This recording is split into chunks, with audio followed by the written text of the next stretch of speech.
কুমারগ্রাম বিটের জঙ্গলে হাতির হামলায় এক ব্যক্তির মৃত্যু। চাঞ্চল্য এলাকায়। বুনো হাতির আক্রমণে মৃত্যু হলো এক ব্যক্তির।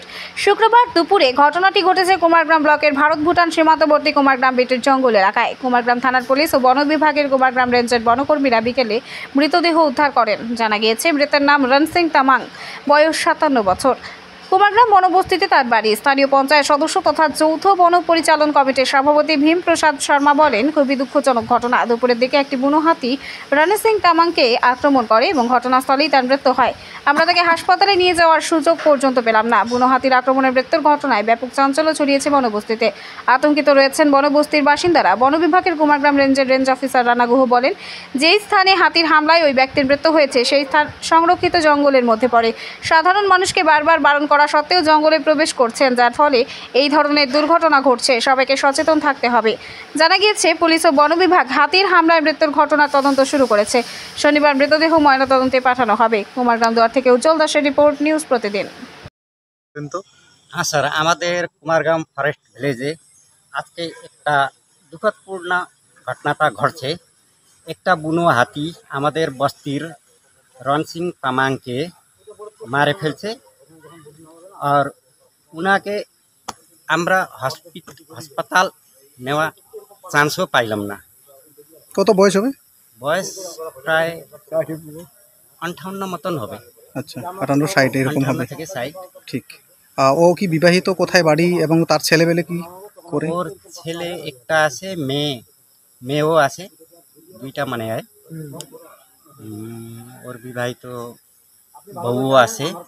ওর অবস্থা কিন্তু খুব খারাপ। কয়টার দিকে ঘটনা? এটা প্রায় 1টা থেকে 2টা দিনের বেলা। আচ্ছা, কোথায় ছিল? ও মানে আপনারা কেউ টের পান নাই? টের পাই না। আচ্ছা আচ্ছা আচ্ছা। কোন গ্রামে বাড়ি তার? বাড়ি Kumargram forest village. Forest village. ঠিক। মানে জঙ্গলের পাশে এই ধরনের ঘটনা হয়েছে?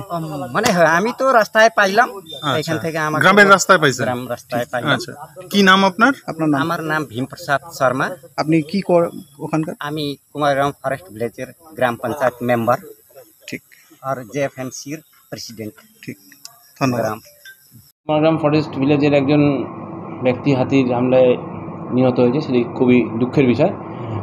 কিন্তু বারবার করে জনগণকে সচেতন করা সত্ত্বেও যে জঙ্গলে যাবেন না, জঙ্গলে যেহেতু হাতির একটা সংখ্যা 50 থেকে 60টা প্রায় 60টার মতো হাতি ওই জায়গাটাতেই অবস্থান করছে।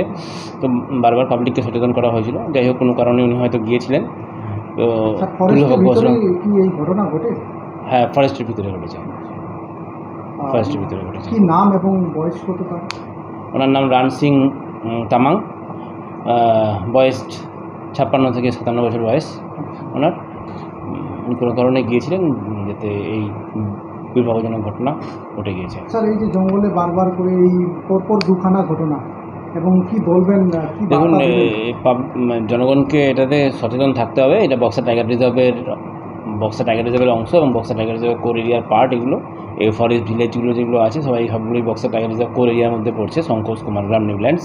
এখানে আপনারা দেখে থাকবেন যে আমরা বারে জনগণকে তার কাছে আবেদন থাকে যে আপনারা জঙ্গলের ভিতরে অযথা প্রবেশ করবেন না, জঙ্গলের ভিতরে অযথা কোনো কারণে প্রবেশ করবেন না। জঙ্গলে প্রচুর ধরনের আছে, হাতি আছে, লেপার্ড আছে, যে কোনো সময় আপনারা শিকার হতে পারেন। তো আমরা বারবার আবেদন করি। তো তা সত্ত্বেও কিছু আনওয়ান্টেড ঘটনা ঠেকানো যায় না, যেটা আজকে ঠেকানো যায়নি। তো আমি আপনাদের মাধ্যমে আরও পাবলিকের কাছে আরও রিকোয়েস্ট করতে চাইব, আপনারা দয়া করে জঙ্গলের নিয়মগুলো পালন করুন এবং মানুষ এবং বন্যপ্রাণীর যে সংঘাত সেটা ঠেকাতে বন দপ্তরকে সাহায্য করুন। স্যার, বলছিলাম এই রণসিং যে তামাং রয়েছে, ইনি কি মানে হাতির সঙ্গে মানে তিনি যে আহত হয়েছেন, সরকারি কোনো ব্যবস্থা পাবে? ওটা সরকারি প্রসিডিওর মেনে দেখা যাবে। ওটাতে পরবর্তী প্রসিডিওরে উপরমহলে পাঠানো হয়েছে, পরে দেখা যাবে এটা কী হবে। মানে ঘটনাটা জঙ্গলের ভিতরেই হয়েছে স্যার? কত নাম্বার সেকশনে হয়েছে এটা? KG compartment number 1। আচ্ছা, কেজি কম্পার্টমেন্ট নাম্বার 1। আচ্ছা স্যার, বলছিলাম আপনাদের একটু নাম? Rana Guha, range officer, Kumargram range.